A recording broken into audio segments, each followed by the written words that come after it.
All right, today we're going to get into the mind of Elon Musk. We're talking about the big ideas, the grand vision that connects everything he does, from X to SpaceX.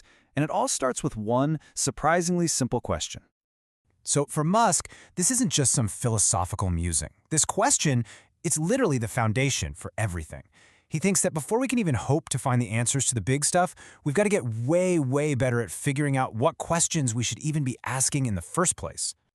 And that leads him to a pretty wild conclusion. He believes humanity's #1 mission should be to expand the scope and scale of our consciousness. Think about it. A smarter, more connected species is way better equipped to figure out what to even ask about the universe. It's kind of like the universe is the answer, right? We got to figure out the question.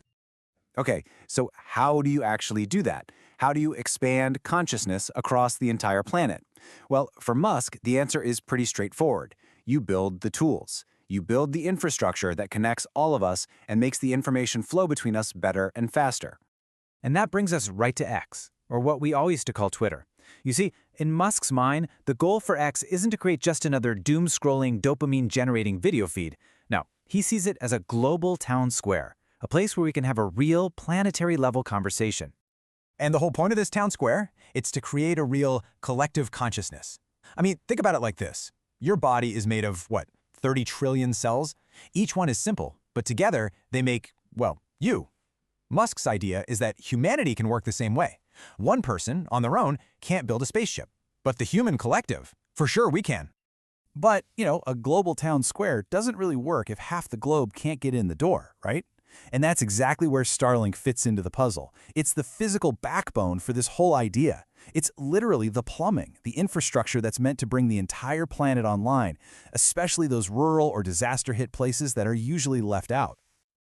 So, okay, imagine a world where everyone's connected, and our collective consciousness is expanding. What's next? Well, according to Musk, the next big disruption is already on the horizon. And we're not just talking about a new gadget here. We're talking about something that's going to fundamentally change the very fabric of society. And here's his big, bold prediction. He says that in less than 20 years, maybe even just 10 or 15, AI and robotics are going to advance so quickly that having a job will no longer be a necessity. Yeah, you heard that right. Work will become optional. So you can see the timeline here, right? We go from a world where work is a necessity to one where it's totally optional, kind of like a hobby you do for fun. And how is this even possible? Well, it's because we'd enter an age of total abundance.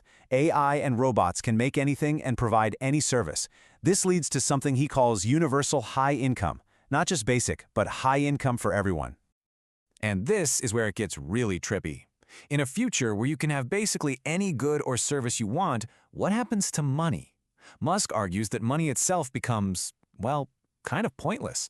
He sees money as just an information system we use to decide who does what work. But if AI and robots are doing all the work, that whole system just isn't necessary anymore. Okay, so this massive shift away from work, away from money, it forces us to zoom out even further. It leads us to ask some really profound questions about the nature of reality itself. The best way to understand his argument for us living in a simulation is to just look at video games. Seriously, think about it. 50 years ago, we had Pong, literally 2 rectangles and a dot. Today, we have photorealistic worlds that millions of people play in at the same time. Now, just project that forward. If we keep improving at that pace, it seems almost inevitable that we're going to create games that are completely, 100% indistinguishable from reality.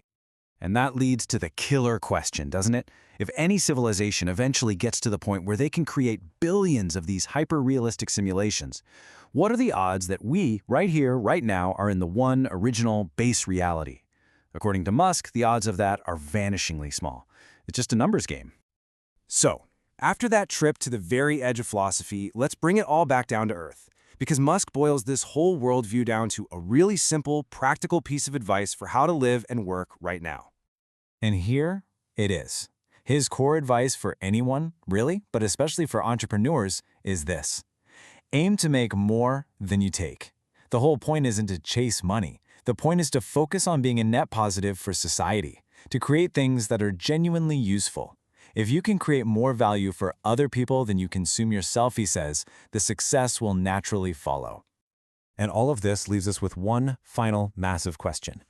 A question that this future he's predicting will force every single one of us to answer.